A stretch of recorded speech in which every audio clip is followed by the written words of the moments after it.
भारत के लिए और अन्य जो 4 देश हैं उसके लिए अभी ईरान ने स्ट्रेट ऑफ हॉर्मुज को खोला हुआ है। मैं आपसे समझना चाहती हूँ कि अभी सिर्फ 4 देश हैं, उसमें भारत भी है जिसको खोला हुआ है रास्ता कि हाँ आप अपना कच्चा तेल लेके जा सकते हैं, लेकिन बाकी देशों के लिए अभी बंद है। क्या इसका असर भी हमारे देश पर पड़ेगा, भारत पर पड़ेगा? बिल्कुल, देखिए स्ट्रेट ऑफ हॉर्मुज भारत के लिए खुलने से हमें एक फ़ायदा तो हो गया कि हमारी सप्लाई कम से कम आ रही है या आएगी, ऐसा मान के चलते हैं कि आएगी, अनलेस कि वहाँ पर कोई, क्योंकि अमेरिका क्या कर रहा है अपने पैरा ट्रूपर्स को वहाँ ऐसा माना जा रहा है उतारने वाला है और उसको खुलवाने के लिए, तो वहाँ पर अगर खर्ग आइलैंड के आसपास भीषण युद्ध हो गया तो स्ट्रेट ऑफ हॉर्मुज फिर एक बार रुक सकता है मामला। पर फिलहाल स्ट्रेट ऑफ हॉर्मुज अगर भारत के लिए खुली है तो सप्लाई साइड की चिंता तो हमारी कम हो जाएगी, परंतु प्राइस साइड की चिंता जो है, कीमत, क्योंकि कीमत तो अंतर्राष्ट्रीय बाजार में तय होती है, तो हमें महंगे दाम पर क्रूड लेना पड़ेगा। और शायद बहुत सारे लोग नहीं जानते हैं कि अगर आपको क्रूड ऑयल के दाम $110 दिख रहे हैं MCX पर जो आप देखते हैं, तो हमारे यहाँ जो क्रूड बास्केट कहलाती है हमें वो लगभग $160 पड़ता है।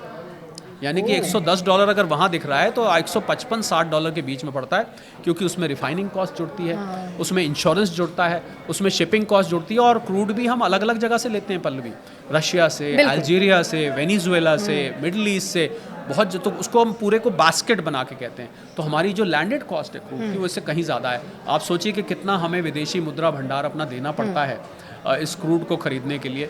तो मुझे लग रहा है कि कीमत की चिंता तो बनी रहेगी, भले ही स्ट्रेट ऑफ हॉर्मुज फिलहाल खुला भी रहे तो। ओके, अभी परेशानी खत्म नहीं हुई है।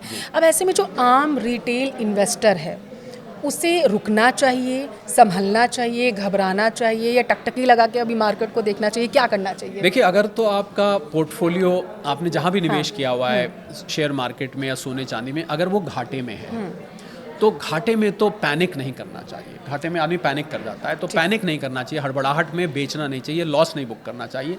जैसा मैंने कहा, मैं दोहराना चाहूँगा, ये एक असाधारण परिस्थिति है, ये एक एक्स्ट्रॉर्डनरी सिचुएशन है, ये एक असामान्य परिस्थिति है। ऐसा हमेशा नहीं होता है कि जो हो रहा है, तो मुझे लगता है कि हड़बड़ाहट में मत भेजिए, आप आराम से रख के बैठिए। अगर आपने छोटे वक्त के भी लिया था तो अब आप ऐसे मान लीजिए अभी आप फंसे हुए हैं, तो उसको रख के आप बैठे रहिए।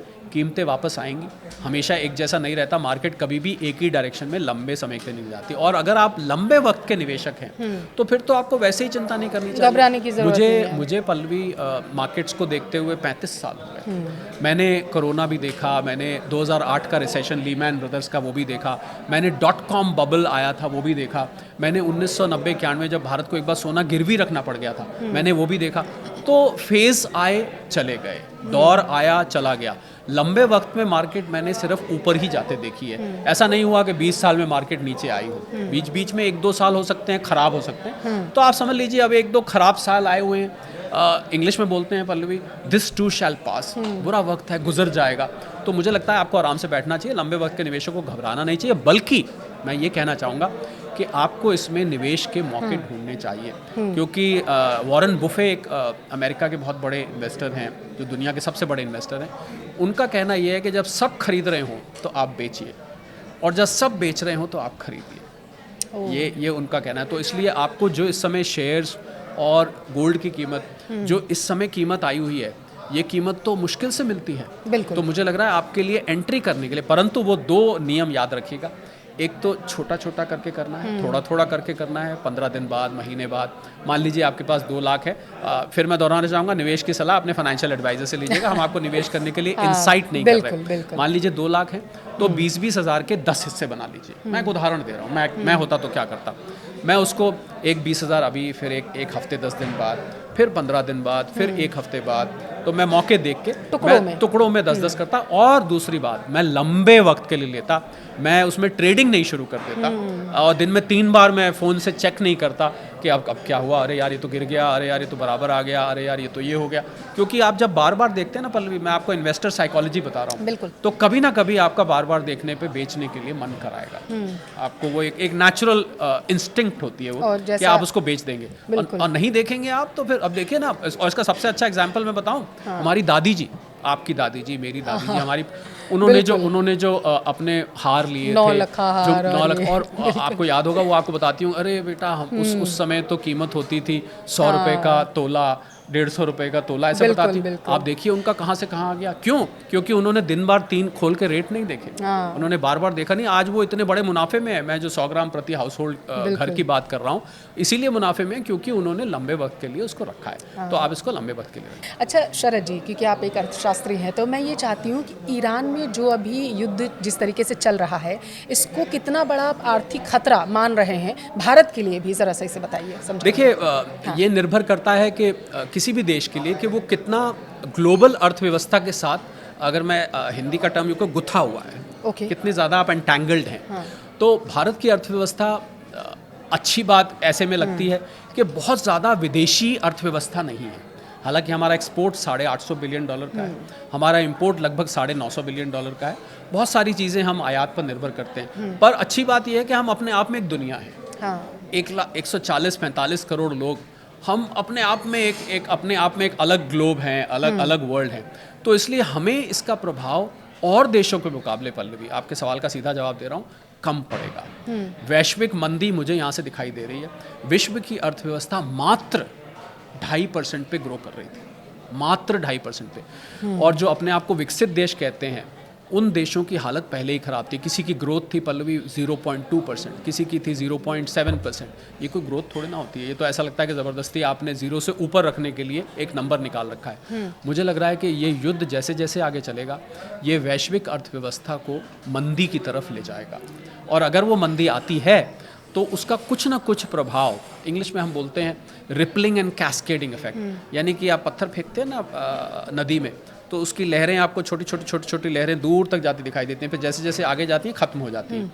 तो उसको हम रिपलिंग इफेक्ट कहते हैं। थोड़ा बहुत असर भारत पर भी आएगा, हम इस बात से इनकार नहीं कर सकते। और देखिए प्रधानमंत्री जी ने आज जेवर एयरपोर्ट से जो भाषण दिया, और उन्होंने लोकसभा और राज्यसभा में जो भाषण दिए, तो उन्होंने इस बात से इनकार नहीं किया कि एक बहुत बड़ा वैश्विक संकट है और हम भी विश्व का हिस्सा हैं। तो ये कैसे हो सकता है कि हम अछूते रह जाएं बिल्कुल, परंतु बाकी देशों के मुकाबले हमारे ऊपर कम असर होगा। थोड़ी सी महंगाई का सामना हमें करना पड़ सकता है, क्योंकि ऑयल महंगा होने का मतलब है पल्लवी कि वो सब चीज़ों पर असर डालता है। आप ये छोड़िए, मैं एक उदाहरण देता हूँ आपको। एक 20 रुपए की पानी की बोतल खरीदते हैं ना आप, जो उसमें जो प्लास्टिक लगता है वो पॉलीमर से बनता है, वो भी महंगा हो जाएगा। ऐसा कहा जा रहा है कि शायद मिनरल वाटर की बोतल महंगी, ग्लास बॉटल में कोई चीज़ पैक होती है वो महंगी होती दिख सकती है, आपको इलेक्ट्रॉनिक सामान महंगा होता दिख सकता है, आपको यहाँ से फार्मास्यूटिकल्स महंगे होते दिख सकते हैं, केमिकल्स में पेंट महंगे होते दिख सकते हैं। और सबसे बड़ी बात पल्लवी, अगर फर्टिलाइज़र्स महंगे हो गए, क्योंकि फर्टिलाइज़र की वो भी इंपोर्ट हम करते हैं, DAP और यूरिया खासकर, अगर वो महंगे हो गए तो फसलों के दाम बढ़ने लग जाएंगे। तो हमारे ऊपर जो सबसे बुरा असर होगा वो महंगाई का होगा। तो महंगाई के लिए थोड़ा बहुत तैयार रहिए। मैं तो न्यूज़ 18 रीजनल के सभी दर्शकों को कहना चाहूँगा कि अगर ये वैश्विक मंदी आती है तो आपको क्या करना चाहिए। आपकी इजाज़त से मैं 2 लाइन में बता देता हूँ। आपको अपने बड़े खर्चे, यानी कि अगर आप मकान खरीदने की सोच रहे हैं, कोई बड़ी गाड़ी खरीदने की सोच रहे हैं, अगर उसको टाल सकते हैं तो थोड़े टाइम के लिए टाल दीजिए। ये ट्रम्प साहब का दिमाग शांत हो जाने दीजिए। ट्रम्प साहब की जो ये सुबह दोपहर शाम की ये जो सारी नई शगुफे आते हैं, इनको शांत हो जाने दीजिए। क्योंकि अगर लिक्विडिटी ऐसे में हाथ में रखना अक्लमंदी होती है।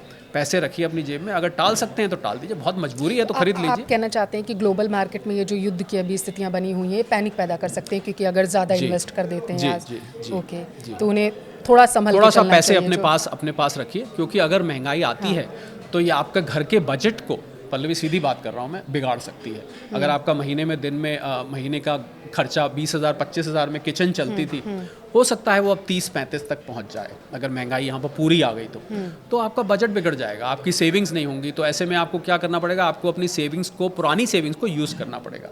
तो लिक्विडिटी हाथ में रखिए। और अभी तो मुश्किल ये है कि हमें इस युद्ध का अंत कहीं पता नहीं लग पा रहा है। ये जो अनिश्चितता है ना, ये ज़्यादा चिंता पैदा कर रही है। मुझे तो लगता है मंदी से भी ज़्यादा अनिश्चितता चिंता पैदा, और शेयर बाजार में क्या यहाँ से और भीषण हो जाएगा। ये जो ट्रम्प साहब ने 10 दिन की डेडलाइन दी हुई है, क्या वो पर्दे के पीछे कोई तैयारी कर रहे हैं? क्या वो ग्राउंड ऑपरेशन करने की सोच रहे हैं? उधर ईरान तैयारी कर रहा है। क्या पावर प्लांट्स हिट करेंगे? क्या वाटर सैलिनेशन प्लांट्स हिट करेंगे? क्या न्यूक्लियर प्लांट भी टारगेट बन जाएंगे? तो ये इतनी ज़्यादा अनिश्चितता बनी हुई है। मैंने तो किसी से आज बात करी कि हो सकता है ये युद्ध न्यूक्लियर हो जाए। अगर न्यूक्लियर हो गया तो फिर तो ये विध्वंसक हो जाएगा। इतना विध्वंसक हो जाएगा कि मैं अगर आपको न्यूक्लियर युद्ध की मैंने बहुत डिटेल में रिसर्च करी है, उसकी कल्पना करके भी लोगों के होश उड़ सकते हैं। तो मुझे लगता है कि अभी अनिश्चितता की स्थिति ऐसी है, तो ऐसे में अपने पास आपका पैसा रहना चाहिए। ऐसे किसी एसेट में मत लगाइए जिसमें से आप जल्दी निकाल ना पाएँ, ये मैं कहना